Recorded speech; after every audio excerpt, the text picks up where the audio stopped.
Thomas Triber. And now, ladies and gentlemen, the time has arrived for Inside Boxing Weekly. So here are your hosts, Mike Goodpaster, John Einreinhofer, and Jeremiah Preisser on the Grueling Truth Sports Network. Welcome, everybody, to Inside Boxing Weekly on the Grueling Truth Sports Network. Inside Boxing Weekly is brought to you by, of course, as always, the Retired Boxers Foundation. Make sure you go to Facebook and check out the Retired Boxers Foundation with Jackie Richardson. Almost forgot her name. Sorry, Jackie. And Alex Ramos. Also, you can go to thegruelingtruth.net, click on the mybookie.ag banner at the top of the page, and get up to a $1,000 cash bonus. I am your co-host for Inside Boxing Weekly, Mike Goodpaster. Right now I want to welcome in my other co-host. First up, Jeremiah Preisser. How you doing, Jeremiah? I'm pretty damn well. I'm always want to get to start boxing with you fellas. Let's get it going.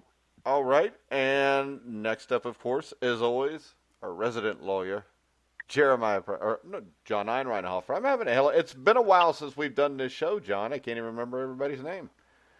I know. See, Jeremiah passed the bar during the time since we last did the show. He did. He passed 2 or 3 on his way home from work, didn't you, Jeremiah? Yeah, I made it to 1, and that was about it. All right, let's do this. I mean, it's obvious the elephant in the room is this huge fight coming up this weekend. And as Clarissa Shields says, I think it's the biggest women's boxing match to date because you know who both of us are. Just the flame that women's boxing has with me being in the Olympics twice, me winning world titles, and becoming the first woman to main event on Showtime Premium Cable, and me fighting on HBO and DAZN. I mean, it's no disrespect to other fighters, she said. But when Layla Ali and Christy Martin, Lucia Riker, and Ann Wolfe fought people, everybody knew who they were, but they didn't really know who the opponents were. So, is Clarissa full of shit here, John? Well, I think she's got one good point that, you didn't used to have a women's amateur program, and women's amateur boxing got bigger, became an Olympic sport, and now you are getting to a point where you have women like Clarissa Shields coming out who actually have, amateur pedigree. So I think that has been a legitimate change there. I mean, maybe in terms of the 2 women fighting, I mean, this is one of, I guess it could be arguably the biggest, women's fight of all time. I mean, Christy Martin fought Layla Ali, but at that point that was kind of a mismatch. Well, she fought Mia St. John too, which actually ended up surprisingly being a competitive fight. It was a better fight than I expected. Mike, we talked about those times when we were getting all those. Oh, shut up, John. I don't want people to know I paid for that. I don't either. That's why you brought it out of me. When people ask me, I just say, hey, pay for that. I thought maybe one of Mia St. John's boobs would pop out. That's what I do to defend myself. Make an excuse, but I agreed with you. That was a surprisingly better fight than I expected because I thought Christy Martin. What about Ali Frazier? That was pay-per-view and actually did fight. Pretty good numbers. It actually wasn't a bad fight. I forgot about that one. But, this could arguably be the biggest. So the odds are pretty competitive. They've actually gotten closer over the last few days. So I don't like the 2-minute rounds. I think that's got to be changed. Or 10 rounds for the world title fight? Yeah, there's no reason for that either. And, then, you're not seeing as many knockouts as you like. I mean, Hammer and Shields are fighters with some skills, but they don't score knockouts, and that's so those to me are kind of the negatives. But this looks like it's going to shape up to actually be a pretty big event, and what might be the surprise, or maybe not even at this point, is this might end up being the most watched fight this weekend. Well, most weekends that wouldn't be saying much. Jeremiah, is this fight, have you ever heard of Christina Hammer until the last year or so when they just started promoting this? Because I really don't pay much attention to women's boxing. I love to watch Katie Taylor. I think she's the best women's fighter today. I think that Clarissa Shields is actually, when you hear her talk, she's a very, for lack of a better word, fairly ignorant woman. What do you think? Well, that's sort of my thing is... She's like Deontay Wilder's sister. No offense, John. Yeah, no, I don't really worry about that stuff. But no, I mean that's sort of my thing is, when Claressa Shields says that nobody really knows who the opponents are. I mean, to be honest with you, there is almost nobody I have ever met who has a good grasp of women's boxing to the point where they could accurately measure, some resume against another resume. And I mean, John's point is right. I mean, because of the introduction of women's amateur boxing in the Olympics, I mean, it's certainly bettering the overall quality. But again, almost nobody, I don't know a single women's boxing historian, maybe Chris Benedict, what might be able to accurately gauge this sort of stuff. But I mean, it's this way with Christina Hammer. It's this way with anybody. If you look on a resume, just go to BoxRec and you're like, well, who's this chick? Who's that chick? Honestly, nobody really knows. I mean, Christina Hammer's getting by on a reputation, more like face value assessment of her stature than anything else. How about this, though? Is she getting away with the fact that maybe this is becoming a big fight because I wouldn't say she's pretty, but for a women's boxer, she is attractive. Oh, yeah, no, that's certainly part of it. I mean, absolutely. I mean, here's the thing is, maybe some people might not like to admit it, but because boxing is a sport that is naturally going to appeal to few women, you've got to appeal to the male aspect of the sport, and that's part of what goes along with it. I mean, and it's not even just women. I mean, we've talked about that on this show numerous times. It's not just attractive women that garner more followers. Yeah, Oscar De La Hoya. Right, absolutely. Well, look at who Oscar De La Hoya is bringing along. The guy who fought, last weekend, Ryan Garcia. I mean, the dude is attracting tons of female fans. I mean, you look at his social media pages. I try not to, but he's a pretty boy, and he's got a bunch of girls on there like, will you marry me? Will you, spend half a minute with me? Yeah, whatever it is that Ryan Garcia is good at. They getting him mixed up with you, Jeremiah? I mean, they might be. I mean, they might be. I mean, it'd be the best half minute of their lives. But, yeah, I mean, I don't know. No, but it's one of those things. I mean, some of it is certainly about looks, and you gotta cope with that fact. I mean, that's just the way it is. But you're right. I mean, nobody really knew who Hammer was before she was being touted as a potential opponent for Shields. But with all said and done, they're doing a pretty good job of promoting this fight. I mean, I gotta be honest. I'm hearing about as much hype for this fight as I am, more hype for this fight than the Munguia fight. I think you're hearing more hype from it than you are the Lomachenko fight. I think so too, and that's surprising, but you are, yeah. Yeah. Yeah, I would say from a general. Wait a second, though, Jeremiah. Do you think that maybe it has something to do with the fact that both of these women could probably stop Anthony Crolla? Yeah, I got serious doubts about that. No, I think it's because it's perceived as being closer to a 50-50 contest. I mean, Lomachenko versus Crolla, that's considered a big mismatch. This, in terms of parity, is the closest thing that we're getting on the weekend. Munguia is expected to get a stoppage. Lomachenko is expected to get a stoppage. This is the closest thing to a 50-50 bout we have.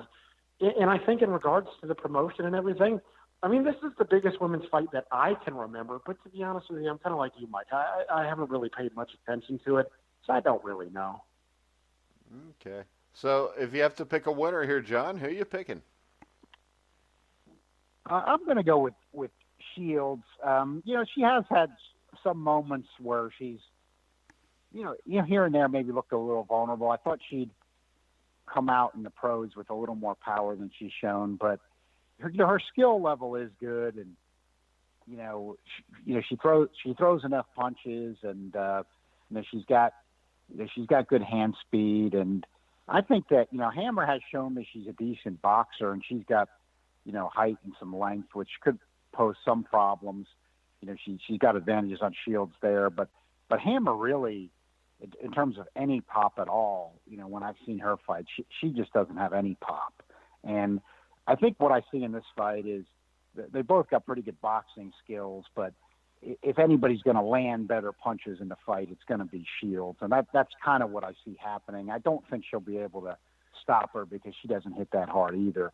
But I think she'll be able to do enough to get a decision. But like Jeremiah said, this and Truax-Quillin are the fights over the weekend that are competitive. And you can't argue with the fans there. I mean, they want to see competitive fights. And, whether it's going to be a women's title bout or the men's, people want to see competitive fights and not these mismatches. So this fight's getting really a surprising amount of interest. Well, I think it's the unknown here because we don't know how good either one of them are because the competition is not great. So I think when you pick this fight, Jeremiah, you're just kind of guessing anyway. Yeah, I mean, we are. I mean, we're reading a lot into it because, again, we've got no frame of reference. I mean, anybody I've ever met, if you could tell me, 3 people Hammer's fought, that you're familiar with, I mean, I think there's Shields. A fat chance that that's I mean, you couldn't come with 3 combined. Well, I mean, the thing with Shields, though, is her contests have been televised, so I think you'd have a better frame there. But, again, from what I've seen, I think John's assessment is pretty much spot on. I mean, Hammer to me looks pretty robotic. I mean, she's pretty upright, not a lot of fluidity.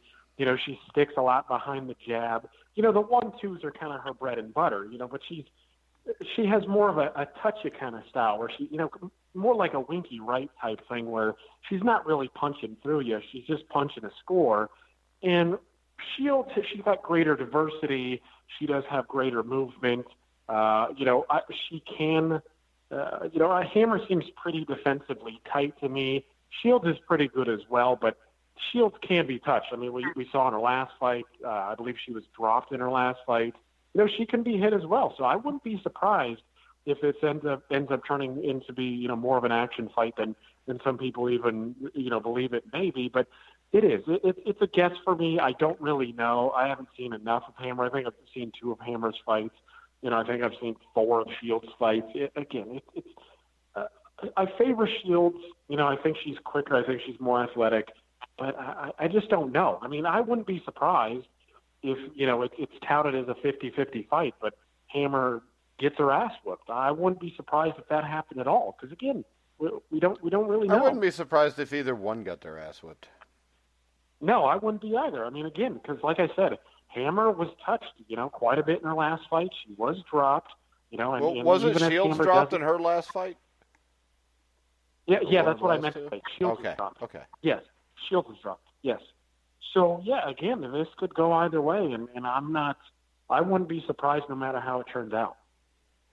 All right, so let's go ahead and let's move on to a fight that I know John has been eagerly awaiting, and that is Jaime Munguia. Yeah, Jaime Munguia. He's fighting Dennis Hogan. What are the odds in Vegas on this? Like 3 million to 1? Munguia is a minus 5,000 favorite. I've got a funny story. You mean a minus? He's only a what is 5,000? Okay, minus 5,000. So I got actually, to me, a funny story I want to tell about this one. At least it's funny to me. About 3 years ago, as we know, we follow the sport closely, and it's kind of our job to keep up. So, CBS Sports Network was televising some really low-level cards 3-4 years ago. I don't think they've been doing it anymore lately. But it was one of those nights where I was watching, and I was like, man, I really should have something better to do. How am I going to justify even watching this main event? And Hogan was fighting in the main event. And I said, I guess the only way I can justify this is the way boxing is nowadays. It's gotten so ridiculous. This guy will be the no-name opponent for somebody we know somewhere down the road, and I'll be able to say I saw him fight. Well, yeah. Here we are, and he was terrible. I mean, on this level, when we're speaking again, he's a pro boxer, and like Jeremiah's pointed out, I always have to define that because when you say terrible, well, if he's say in the top 30 of BoxRec, and I don't like their ratings, but whatever a credible rating would be, is he quote unquote terrible when you think that there's 1,500, 154 fat pounders fighting in the world or whatever. But in terms of the level we're talking, Hogan's terrible. So here it is a few years later. He's the no-name opponent for Jaime Munguia, who's a guy, of course, on his way up, even though he's a belt holder. Munguia's had some moments where he didn't look as good as I thought he could have, but I still believe in him and his power, and he's got good size, and he's still very young. I just think he'll blow Hogan away. So I don't think Hogan brings anything to the table at this level, and I think this is a complete mismatch. And Munguia, who is a power puncher, really should just get Hogan out of there. Similar to like he did with the Cook guy a couple of fights ago. This would seem to me to be a replay of that. Well, and on my bookie, Jaime Munguia is only a minus 3,400 favorite, Jeremiah. Damn, maybe they got somebody in Australia working over at my bookie. I don't know. Man. All these fights here, there's like maybe 3 or 4 where the dude's less than plus 700. Right, and we got to point that out because that's why this is horrible. Exactly. Yeah. Yeah, no, that's a great point. Well, but what it does is, so what we need to do here, right? Let's think like the big thinkers, these organizations. Just slap a title on it, and Hogan will make a little extra money, and we all can be happy for that. I mean, come on. I mean, this is a setup fight. It's Hogan is one of those guys that they just they just were like, okay, well, who is Munguia most likely to knock out in the top 30? And this was probably the list of short names that they had, because the thing about it is, again, I'm no promoter, but I think it's pretty obvious to all of us that they need Munguia to kind of get back on stardom, right? They need him to get another knockout. Right after his last few performances where he didn't look so hot against Liam Smith, he didn't look so hot against Inoue, they got to build his brand once again. I mean, this guy's career is being maneuvered into a potential Canelo Alvarez fight. So if you're gonna build it, again, you got to get him back on track. So it's a setup fight. I don't really know what else to say. I mean, it's not worthy of a title fight. It just seems silly to me that guy is a quote unquote world titleist and he's still in progress mode. He can't fight. I mean, because I don't even hear whispers. I mean, I did hear Munguia say himself that he wouldn't mind fighting Golovkin, but what are his handlers going to do? I mean, why would you serve him up to a 37-year-old middleweight when you could, because his Mexican nationality, you could get him Canelo Alvarez? So again, to me, the dude's a quote unquote world titleist, and he's still being built. I don't know. It's boxing. All right, let's look at what I think is the best card this week in Minnesota, or this weekend. Caleb Truax, Peter Quillin. This is a fight where Truax is a plus 195. Am I nuts here to think that this might be a time to bet on an underdog, Jeremiah? Nah, I don't think you're crazy at all. I mean, for me, I got to be honest. I never really cared for Peter Quillin. I mean, I know he was kind of a sympathetic story to some, but because of his inactivity and his inability to fight top flight competition, I just really never liked the guy. I mean, yeah, he has an endearing nickname in Kid Chocolate, but he's far removed from the Kid Chocolate that I'm aware of. I mean, in my opinion, his inactivity has got to bite him in the ass sometime, and I wouldn't be surprised at all if this is the time, because Truax he's developed. I mean, Truax was kind of viewed as a fringe guy, and then all of a sudden he whips James DeGale's ass, and now he's just kind of in contention. I mean, so when I look at Caleb Truax and his social media portals and whatnot, he seems like a guy who's developed a hunger, right? Like he tasted, top level competition, and now he's just got a hunger for it. So to me, he's the more driven force here. Again, Quillin, good fighter. He's got skills. He's got power. He's got good size, but Truax seems like the hunger guy to me, and I think he's going to go get. I'm favoring him in this fight. I actually think he scores a late stoppage. All right, are we nuts, John? No, I think that Truax has a shot. I think I don't like to go with the intangibles too much because it's got to be very close for the intangibles to come into play. But this is one of those fights where it's close. So I think Jeremiah makes a pretty good point where Truax, I think, he had that hunger in that first DeGale fight. And, Mike, you and I agree, other people haven't talked about it, but when you watch the tape, I think it is there. In that second fight with DeGale, Truax got butted early, and it was a very close fight. It might have made the difference if he didn't take that headbutt early, for picking up an extra round or two, where he might have won that second fight as well. But I think what you got to sound the alarm for on Truax here, though, is that, let's face it. Look how little DeGale ended up having left, which you could see in that last, dreadful outing against Eubank when he just looked completely shocked, which you could suspect. So, you got to take that a little bit into account. Now, Quillin didn't, when he came back against J. Leon Love, didn't really want to engage, but Quillin clearly won, but he didn't look great. It was good for him to go the rounds and get a win, but he didn't look great. As Jeremiah said, he's been inactive. I have Quillin's power though throughout his career. He definitely does have some ability. He got blown out by Jacobs, but other than that, he's been pretty good throughout most of his career. I think that, with the power threat he brings, I'm not saying he's going to stop Truax, but Truax has, his chin's been reached before. He got stopped and won by Durrell. He got dropped by an over the hill Jermaine Taylor. He got stopped late by Jacobs. We know Jacobs can punch though, but I'm not saying Quillin necessarily stops him. But I think that the power threat that Quillin brings, with Truax's chin can be reached. Now looking back at it, that DeGale was probably pretty much done in those fights with Truax. I think that Quillin is going to get the win here. All right, I'm going to go with Jeremiah here. I think Truax wins. I'm probably just saying that because I got to interview him. And he's a nice guy, but I like the guy. I like the guy. I like to see him do well. He is a very likable guy. I like following him on social media. He's got some interesting stuff to say, and he's fought good lately. So I like the guy. I mean, these are two pretty interesting guys, like Jeremiah said about Quillin's story. It's a good fight for FS1. I think this is the best fight of the weekend.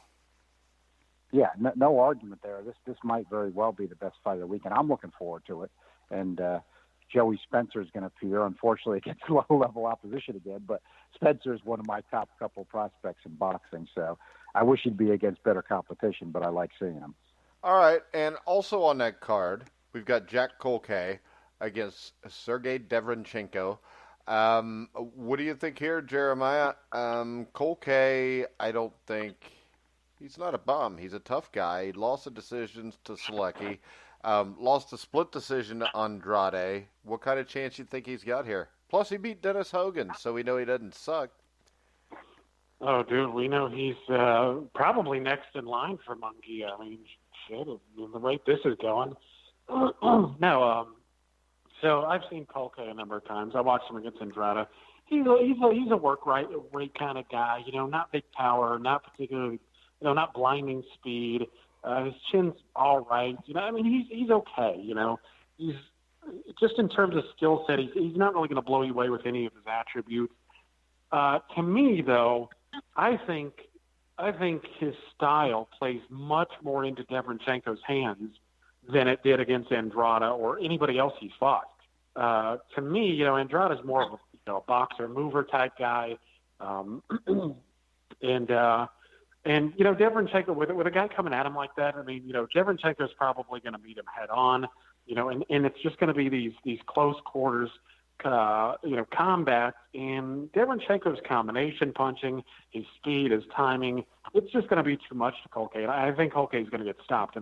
I just think the Ukrainian is just better all around. And again, just in terms of styles matchup, Kolke is going to be right there in his wheelhouse, subject to uppercuts, hooks, jabs. He's just going to be outgunned here. I'm thinking about a mid-round stoppage. But yeah, Derevyanchenko's, I think he's going to look real good in this one.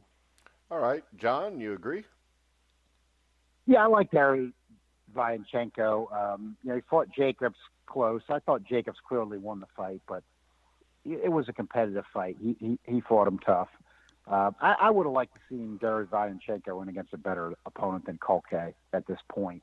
I think he's far enough along that this is supposedly an eliminator, typical alphabet nonsense. I don't really know why Colquet would be in a middleweight eliminator, but this is the alphabet, so they just stuck something on the fight. I would have liked to see Derevyanchenko against somebody more formidable at this point. Colquet's not terrible, though. It's not horrible. We've seen a lot worse. But yeah, I think Derevyanchenko wins this. I just don't think, Colquet's not a puncher. I just don't see what he could do in this fight. Derevyanchenko, he's got that technician nickname for good reason. He's got a lot of good skills, a lot of good technique, and Colquet's not a puncher. So I just don't see what Colquet could do to win this here. All right, so I think we all agree there. We've got Tommy Karpency will be fed to Gilberto Ramirez. Should we just play back the audio of that instead of you having to say it again, John? Yeah, another one of these. I think the last time I checked on one of the sites, my bookies probably got it about the same. Ramirez was like a minus 3,333 favorite. This is just stuff that, there's no reason. I mean, Top Rank has light heavyweights available. Put Ramirez and one of your good light heavyweights you got available in together. Just stop this nonsense. Karpinski has been in some, pretty big fights with some pretty big opponents. He scored some knockdowns, but, against good opposition, but has, he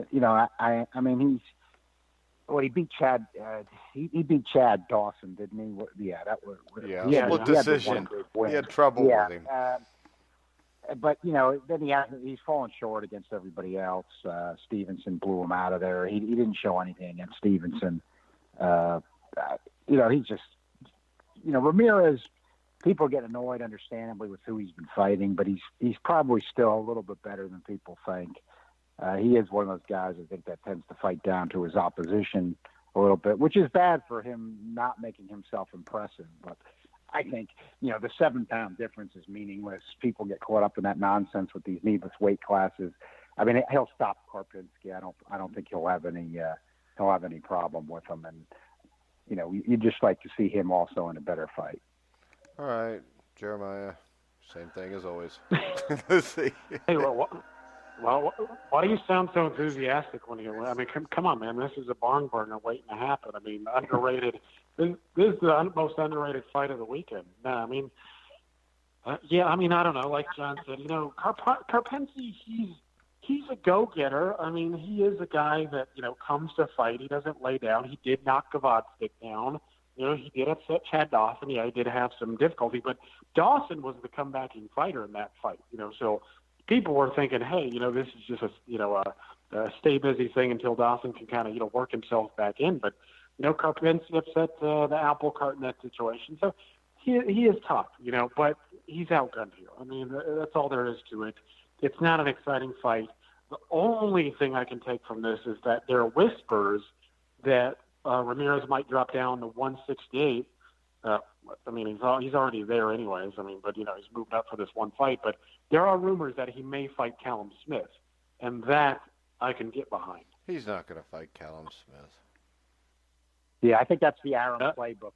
You got a dog out there, and before the dog, you say the next fight's going to be good, and then it never happens. Actually, me and John had this conversation while we were waiting on you to come on the show. So we don't. So it's all a lie, huh? Yeah, it usually is. If it's Bob Arum. Arum just does that every time. He just does that time after time. He puts a dog out there, and then usually it's about the week before the fight. He says we've got of course he doesn't call it a dog, but we know we've got this dog, but now after this one he's going to fight so and so, and then as soon as the dog fight occurs, it's forgotten about and never mentioned again. And you're seeing it too many times. I mean, they could put it the way the TV's working now. It seems like they could. Well, although who knows? Are they going to require Callum Smith to fight on the zone? That's where you got the problem with these three divisions. Despite what Arum's talking about, they say they could make some of these, but will that happen?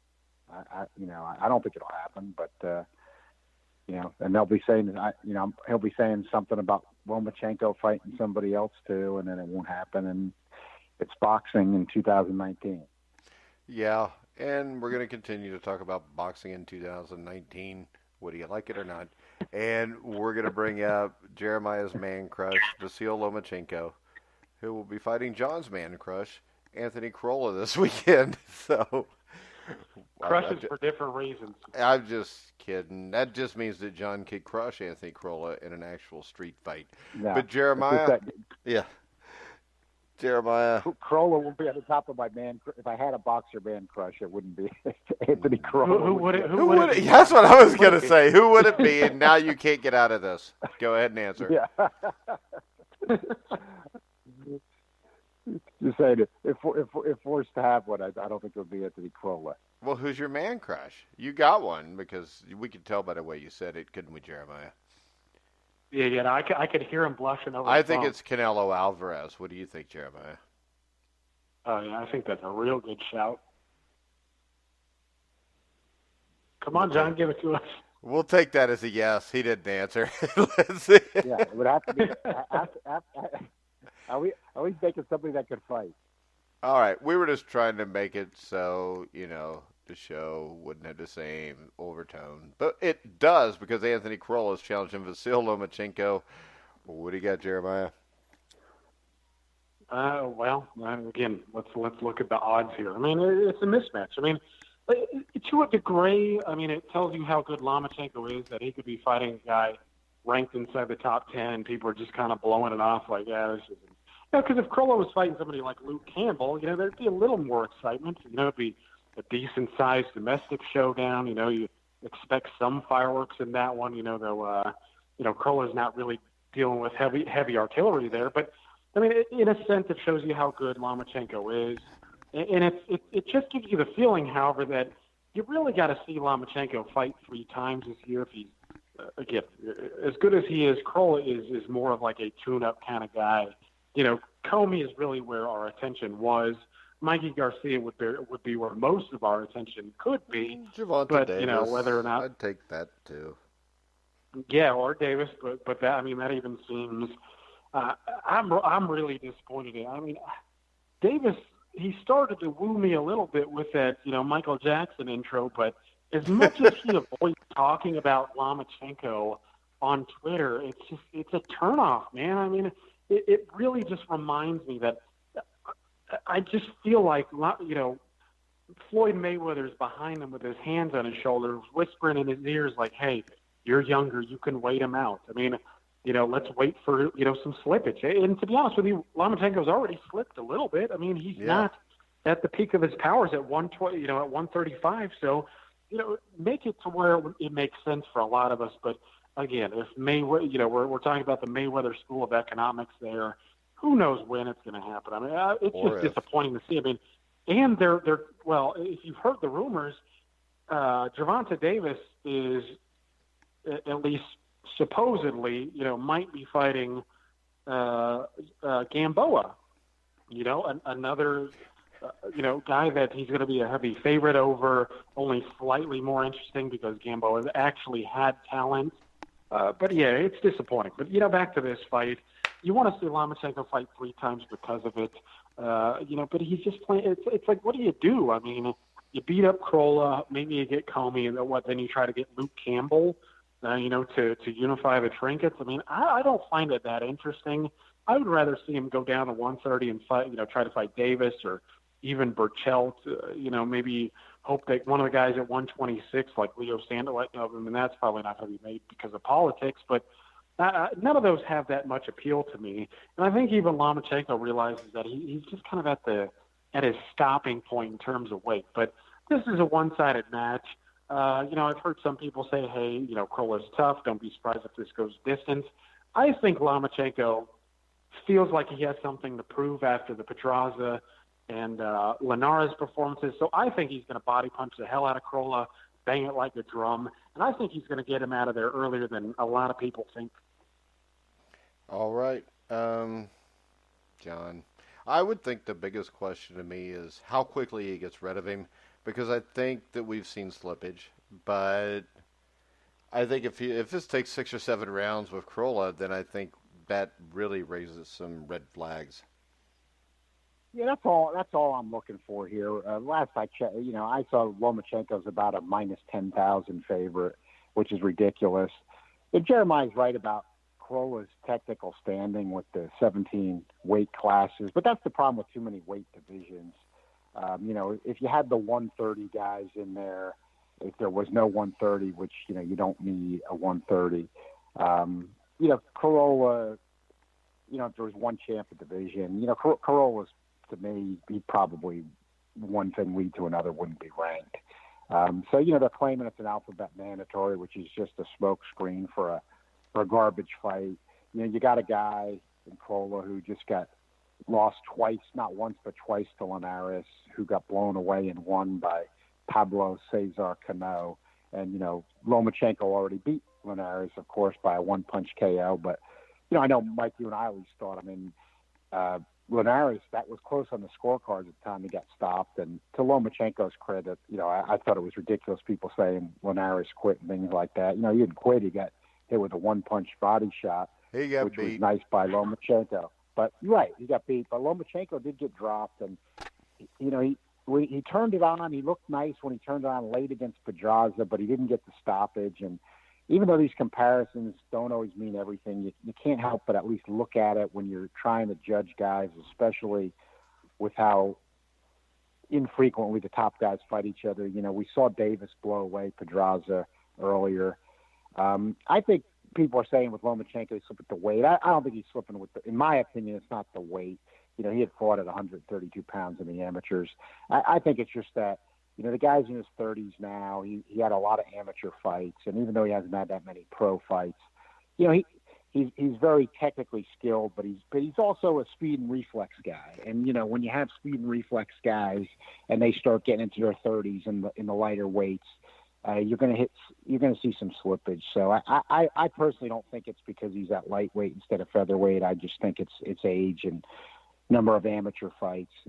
I do see a little bit of slippage. Doesn't mean he's not going to beat a lot of guys. Maybe end up being everybody. It's certainly going to be close. You're not going to pick anybody to dominate him. But to me, despite how few fights he has, you've got a great fight with intrigue right in front of our face with Teofimo Lopez, who's coming up, who's already in the legit top 10 and punching with power and speed. And even if he were to lose and he took on Lomachenko, it could be like a Canelo and a Mayweather. It's not going to set him back, especially goes the distance. But instead, we've got Lomachenko fighting Crolla. There are fights that can be made out there in-house with even these promoters that they don't want to make. That's one of them. I think with Davis and Lomachenko, I'd love to see that fight at lightweight. Again, the 5-pound difference means nothing. Davis has had trouble making weight as it is. But that's a promotional thing for me. I don't think Lomachenko is afraid of Davis. I don't think Davis is afraid of Lomachenko. But it's promotional TV. It's just not going to happen. I don't think either guy's afraid of each other. So we don't get that fight. But I think Lopez, the way he's coming on, we've got him fighting Patley, and he's a minus 2,500 favorite over him. And then people are saying this is a good card. How's it a good card? We've got guys minus 10,000 favorites, minus 2,500 favorites. I mean, minus better than usual. 300 favorites. It's just absurd. It's really absurd what the fans are getting. So I think Lomachenko. I'm just watching to see if Lomachenko can stop him, like you guys are. I have the same analysis. That interests me for the same reasons. I'm just trying to see. I think Lomachenko will still have plenty left, but since he may have be slipping a little bit, we're trying to gauge how much. So we're just trying to gauge it by how long Crolla hangs around. That's all I'm looking for as well. All right. I think he stops him, but that's all I'm looking for. Jeremiah, you got anything else you want to talk about? Anything at all? Anything at all, huh? Well, what did I see? I know like a typical top-ranked car. I know they've got some. Some prospects. Otto Wallen or Vile, whatever the hell his name is on that one in there. He's on one of them. That's right. Well, that's on the show. But I'm glad you did mention that to Mike, because I do like that. I mean, I'm a guy that was in the glory days of boxing. I mean, I still like the heavyweights, and on the undercard of the the women's fight, Hammer and Shields, they got 2 heavyweight prospect fights, not fighting each other, of course, but still. Otto's ranked in the top 10 in a couple organizations. Yeah, we know we can't look at that, but it's interesting. He's Swedish, and they had professional boxing banned until 2007, and then they took the ban off, and here he is. So I want to see what he's got, and the other prospects on there as well. So 2 heavyweight prospect fights. All right, Jeremiah, anything at all? Well, I mean, hell, what were we talking about the other night? We said I don't know. I mean, Alexander Vespucci is a guy that I've already written about. He's the guy that I think stylistically, if you're going to compare Vespucci to anybody in the world, I actually think he's the closest thing to Lomachenko at welterweight that exists. I mean, they train together. I mean, a lot of those Eastern European guys train in the same gym together and, work out together. I think Pavliauskas is in that gym, Gavatsky, Usyk, Lomachenko. I mean, tons and tons of guys. Aegis Klimas bought the old gym from Robert Garcia, and he turned it into, what is it called now, like the Fight Factory or something like that. So, yeah, Vespucci and Lomachenko are big buddies, and, there's a lot of stylistic influence there. Vespucci is a bit more aggressive. His footwork isn't quite as good, but he gives you a lot of angles. His power's pretty good. He's got good combination punching. He's fighting a guy that doesn't look like he's going to give him too much trouble.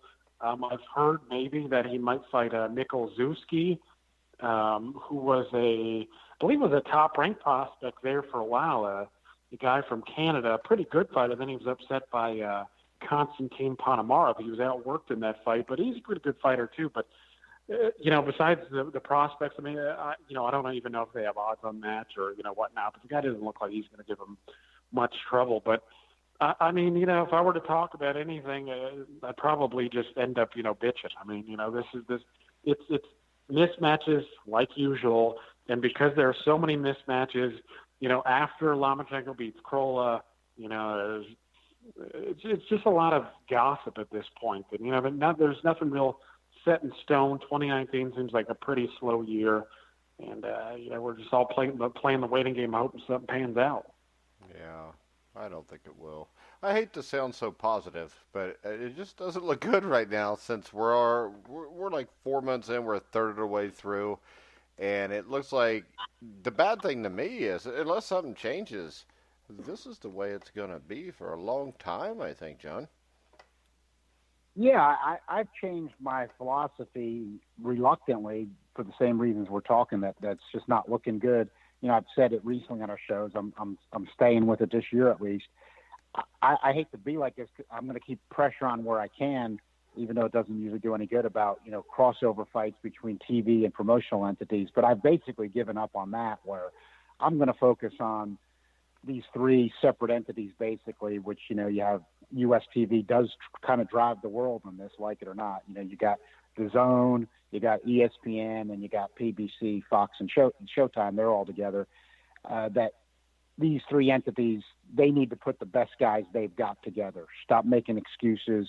They're almost like smoke screening us by saying, well, we can't get Wilder and Joshua together, and we can't get Lomachenko and Davis together. But then John, I don't mean to interrupt you, yeah. But what you talked about before about Bob Arum, there's a headline that just popped up.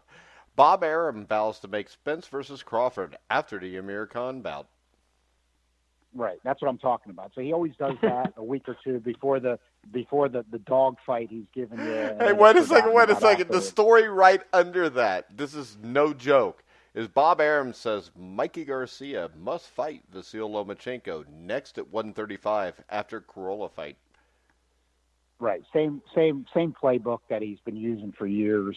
What he needs to do to me is, again, Kavaliauskas laid an egg against, the new Ray Robinson, but what I'm getting to there is, nobody wanted Crawford Khan. Nobody asked for Crawford Khan. He didn't have to go out of house, so to speak, to get Khan in there.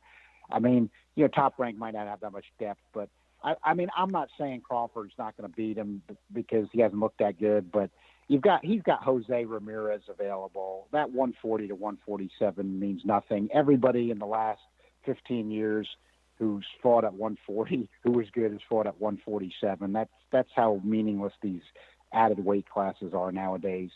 It's still better than what we're getting. It's still more intriguing to me. I mean, it's just, give us something. I mean, in-house that's better than what they're giving us. PBC's got to have, at least like we were saying, Jeremiah likes to fight. You do, Mike. I do as well. At least give us Pacquiao Thurman because it's competitive. They're big and they'll names both in the fight. sport. And the other thing is this. Fight. Wait a second. John, you are completely right about everything you said earlier. I know we disagree a lot, but also I found a third article from the day that Bob Arum expects after Tom Schwartz, Deontay Wilder and Tyson Fury will do 2 million plus fights. Right, of course. And then after Fury fights Tom Schwartz, it'll be forgotten, and Fury will be fighting some other European guy we never heard of on ESPN. I've heard of Tom Schwartz.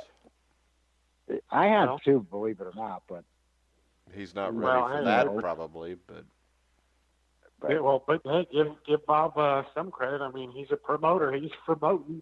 All right. Bob Arum says, this is yesterday, Bob Arum says Lomachenko will not fight Gervonta Davis next. So there's a will not. Yeah. Now, also, Aragon Garcia wrote an article again. Oh, hell. What? I mean, he wrote another article about Marcos Maidana. And his conditioning coach, Alex Ariza, revealed today that he's down to 185.4 pounds ahead of schedule to get ready for a June comeback bout. A June comeback bout. Does that mean he's going to fight at super middleweight, John?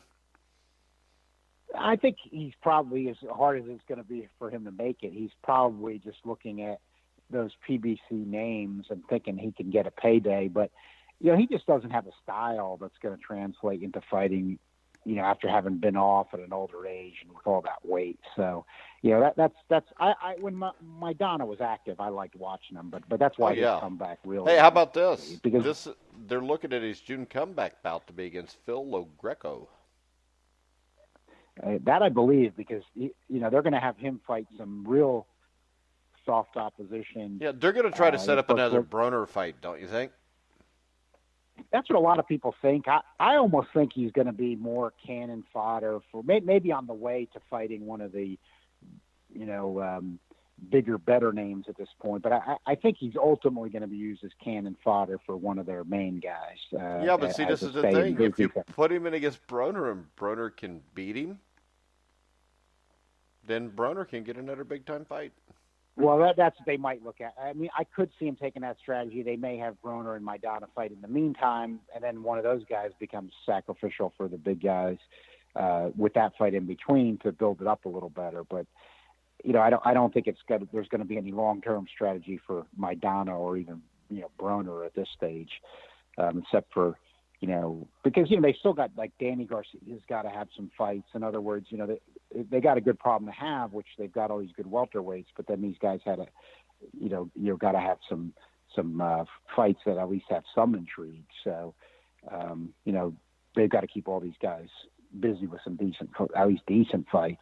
So you've got that. Oh, and then look at that heavyweight other prospect fight, just because it is worth at least mentioning, is Jermaine Franklin and Rydell Booker, and Franklin's the other prospect. So, Rydell Wallin's one. And Booker's not terrible, is he? The name stands out for some reason. So he's not. I mean, he's a big underdog, but he's not terrible. He's not terrible. So we'll see how those guys look on Saturday night on Showtime. Right. And Bob Arum says, this is 2 days ago, that Anthony Yarde has agreed to terms to fight Sergey Kovalev in Russia. Yeah, I heard that. But to the Maidana thing real quick, I also heard that Ruslan Provodnikov, might be in the business for another fight. So those guys can make 147. Why not just have those dudes do it? I mean, that would have been a great fight, in their best. I mean, shit, I would have loved that one. But and now they won't be able to get out of the way, so it might even be a better fight. Yeah, you never know. I mean, supplement some welterweight main event with that. I'd be good to go. Well, I'll tell Was you there this. any talk there, Maya, with the Provodnikov, if he would, because the guys are kind of known where at that weight, that's where their money would be. That, like, would he be trying to come back with PBC if he was coming back, or? Yeah, I don't know. I just want to see the fight. I mean, I'm idealistic. Only in boxing can you be an idealist and say, man, I'd just like to see the best fight the best. Yeah, it doesn't happen. Well, what you would hate to see with Provodnikov, which you couldn't put it past Top Rank, would be you'd hate to see Top Rank pick him up and put him in with Crawford or something like that. I mean, that would, God knows we don't. Hey, Jeremiah, anything like that. Have you ever found out the answer to my question that nobody has answered in a month I've been asking it? What's that? How is Dominic Breazeale the number one contender, or the mandatory contender, but he's ranked number 4, and there's 3 guys ranked ahead of him? Has anybody ever answered that for you? And if anybody can answer that, I will, give you a prize. If it's an answer that is not stupid, because I don't think that can be answered where it's not stupid. And this is by no means a shot at Deontay Wilder, and we all know I like to take him. But this is more a shot at the WBC, who I don't know when they changed the rules, Jeremiah, where the number 1 contender was now not the mandatory contender. Well, I mean, that's the thing about their rules. Though. I mean, they probably have rules. There are no rules. It's Fight Club now. Yeah, I mean, yeah, exactly. They just make them up as they go. They just make them up as they go along. Yeah. Yeah, right. I mean, who did Brazil beat to get the mandatory? Was it Eric Molina or some? Yeah, it was Eric Molina. The funky Cole Molina. That was what, 2 years ago? I think it was back in '87, wasn't it? It might as well I think have been. you're thinking about Frezzo Kendo now. Oh, okay. I get them mixed up. Now, why don't Frezzo Kendo get a shot? Because he's as deserving as Dominic Breazeale, probably. Well, he's actually legally obligated to have a shot at the. I mean, I don't even like talking for about life, isn't it? He's actually legally obligated to get a shot at the WBA regular heavyweight title. Now, isn't that every 4 months they have to give him a title shot up till his 87th birthday? It was like that type of thing. I think finally this last time maybe he's finally just declining it, but he was legally holding it, an order where he'd been ordered to get that shot. So that's how absurd it is. Well, I think he might be 87 by now anyway. But You sit him down and he has fond recollections of Sonny Liston and Eddie Macon.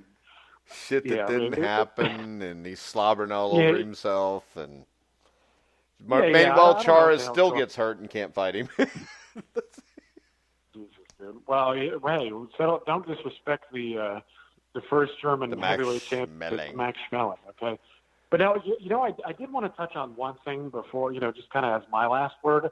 So I did see some people, and I think John noticed this as well, that a lot of people are complaining that Lomachenko is fighting on a Friday on the ESPN Plus app, okay? And see, as a boxing fan, that makes a lot of sense to say, hey, why the hell would you show somebody like Lomachenko on an app instead of ESPN and on a Friday? Well, people need to understand, and we all know this, people need to understand that ESPN is not in it for boxing, okay? They're in it for the subscribers. So they're putting him on ESPN Plus. And again, Top Rank, as John pointed out, I think in the last show that we did, that Top Rank does not decide where Lomachenko goes. ESPN decides that. ESPN wants to build their subscriber base. That's all there is to it. To assume that DAZN or ESPN, they've got the long-term interest of the sport at heart, it just feels like you're kidding yourself. I mean, it seems like a lot of times, boxing fans are like, oh, well, maybe we'll turn the corner now. Maybe we'll turn the corner now. I don't think they care. I just think they want to be able to. If you see how much DAZN paid to be able to do cut-ins to Major League Baseball games on their channel, you'll realize that the end game is not to make boxing bigger. Oh, yeah. It's not, and they've admitted that. Right, and they've admitted that themselves, and that's what these, like Jeremiah said, these people don't understand. I mean, the zone's own admitted plan is just to use boxing as a springboard to get to other sports like MLB, which, like Mike, you said, they've already got the cut-ins going. So, and like Jeremiah said, ESPN Plus, you know, Top Rank did reveal that. Yeah, I pointed out because Bruce Trampler said it. He works for Top Rank, so, you know, you can take it as a pretty good source. That, yeah, you know, we kind of had a mystery there, but ESPN's making the call as to what goes on the Plus and what goes on regular ESPN. So, I mean, they're making the call. Lomachenko goes on ESPN Plus to get subscribers, like Jeremiah said, but that's terrible for, you know, the long-term exposure of boxing, because Lomachenko has gotten decent ratings on regular ESPN. He's one of the few guys that has gotten some ratings. So, you know, they're just going to try to get the regular boxing contingent to sign up for ESPN Plus, and that's all they care about there, which is a shame, because I think Aram saw what PBC was doing and realized when he first went to ESPN that he needed some exposure as well, and thought he was going to get his guys on regular ESPN, and then this ESPN Plus thing became the big part of the strategy, and I don't think that's going to do much for Top Rank over the long haul. All right, guys. Anything else before we wrap it up? Because my mom just told me dinner's ready, and I got to go upstairs. That's about it. Just like I think, just wrap it up, and but just going on top of what Jeremiah said. I mean, yeah, that's what I like. What PBC's trying to do. I'm not crazy about the pay-per-view part of their strategy being so big a part of it, but they're the only ones out there that are trying to get these guys decent exposure consistently, and you know that's really the only hope for the long term. All right, guys, we're gonna wrap it up. Jeremiah, do we just want to go back to the daily boxing show starting Monday night? Yeah, that's cool. That works for me. I know your boyfriend's on tomorrow night at 11, so I wouldn't want to interfere with that. Yes, please don't. I mean, I haven't missed a single fight, and I never will. Okay. And John, when do you want to do the weekly show to recap this? You want to do it Sunday night, or you want to do it during the week? Let's see. Probably Sunday night. All right, so Sunday night, Inside Boxing Weekly will be back to break down the fights that just happened and to preview the fights that are going to happen the next weekend, if there are any. Are there any, Jeremiah? Hey, come on, Mike! You got Amir Khan is going to be making his big appearance the next week. So, yeah. Hold on, is that on ESPN Plus too?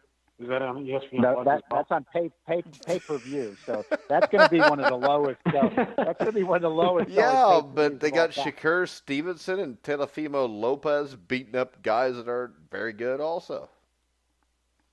Nobody's buying that paper. Nobody's buying that pay-per-view.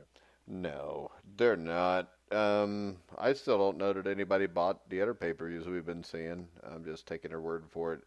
All right, guys. Tomorrow, also at noon, Survive in Advance, we'll have NBA beat writer Cole Hanna in with Bobby Sheridan to break down the NBA playoffs, to talk a little bit about the Magic Johnson and L.A. Lakers situation. Make sure you check us out tomorrow at noon.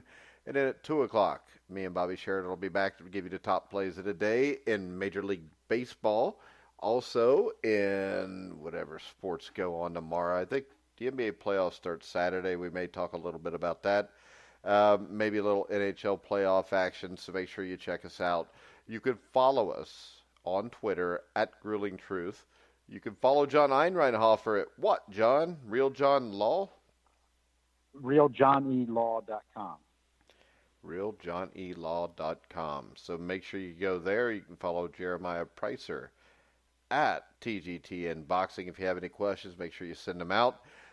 If you're listening on a platform where you can rate us, please do. Give us a little bit of feedback. Send us some messages on Twitter. We'll answer any questions you've got. College basketball's over, so now I'm free again.